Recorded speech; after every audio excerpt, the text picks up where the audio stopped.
Assalamualaikum warahmatullahi wabarakatuh. Selamat berjumpa teman-teman ya. Seperti biasa hari ini kita akan membahas lagi terkait dengan informasi dari Elon Musk teman-teman. Dimana di sini mereka menginformasikan ya teman-teman ya. Nah, di sini salah satu website dari CNB teman-teman ya. Dan di sini mereka menginformasikan bahwa Elon Musk umum mundur dari pemerintahan Trump teman-teman. Nah, kira-kira alasannya apa teman-teman ya? Dan di sini kita bisa lihat bahwa Elon Musk akan mengumumkan rencana untuk mundur dari lembaga efisiensi pemerintah DOGS mulai di bulan Mei 2025 ini mendatang teman-teman. Nah, hal itu diungkap dalam laporan kinerja Tesla pada kuartal 1 ya di tahun 2025 pada pekan ini.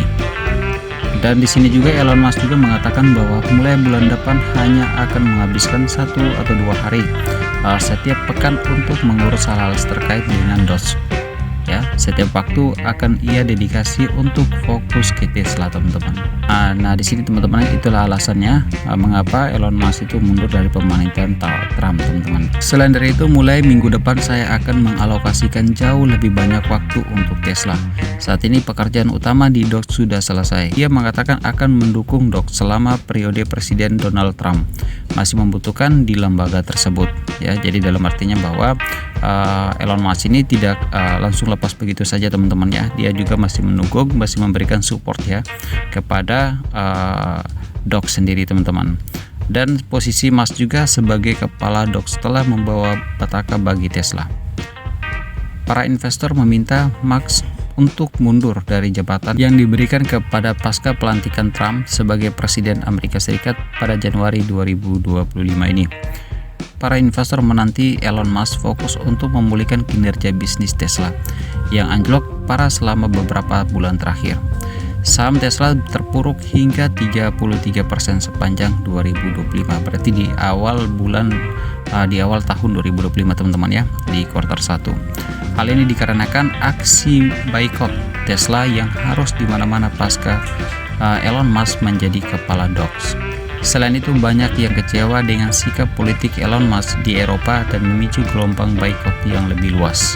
Selain boikot, showroom Tesla juga diserang di beberapa wilayah. Bahkan Donald Trump juga harus turun tangan menanggapi aksi tersebut dan menyebut sebagai aksi terorisme. Banyak orang kecewa dengan tindakan Elon Musk di DOGS ini melakukan PHK besar-besaran ke para pegawai pemerintah. Dan selain itu juga di sini Elon Musk mengakui banyak yang tak suka dengan aksi pemangkasan yang dilakukan di DOGS. Namun ia mengatakan bahwa harus membasmi kelompok-kelompok orang yang klaim menghabiskan uang negara.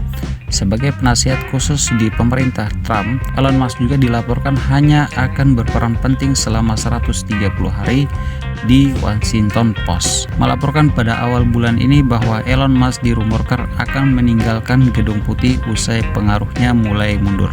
Dan itu juga Donald Trump telah mengatakan kepada lingkar dalamnya, termasuk anggota kabinet, bahkan Elon Musk juga hanya akan memegang peran pendukung dalam beberapa pekan ke depan.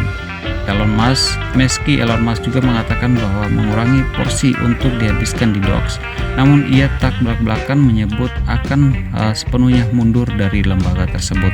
Saya harus melanjutkan peran di DOGS hingga masa jabatan Presiden Amerika Serikat berakhir. Saya hanya akan memastikan penipuan dan penghabisan anggaran dihentikan dan tidak dilanjutkan, dari kata Elon Musk ini teman-teman. Jadi saya berpikir saya akan tetap menghabiskan waktu tetapi hanya 1-2 hari per minggu, ujarnya teman-teman. Nah, jadi seperti ini teman-teman informasi yang kita dapatkan bahwa Elon Musk sendiri umumkan bahwa mundur dari pemerintahan Donald Trump teman-teman. Dan kita ketahui bahwa isi dari informasi yang kita dapatkan di sini dia lebih fokusnya ke Tesla teman-teman ya. Nah, ke Tesla. Tapi tidak menutup kemungkinan bahwa untuk di DOGS sendiri ya, untuk di DOGS sendiri dia tidak melepas begitu saja, tapi tetap juga akan dipantau teman-teman ya. Juga masih mendukung DOGS selama kedudukan atau selama Presiden Amerika Serikat yaitu Donald Trump teman-teman. Nah, jadi seperti itu teman-teman informasi terkait dengan Elon Musk pada hari ini teman-teman. Oke, baik ya teman-teman ya, mungkin sekilas dulu informasi pada hari ini. Mudah-mudahan video ini bisa membantu teman-teman ya untuk bisa mendapatkan sebuah informasi terbaru ya terkait dengan Elon Musk ini teman-teman. Singkat kata, wassalamualaikum warahmatullahi wabarakatuh.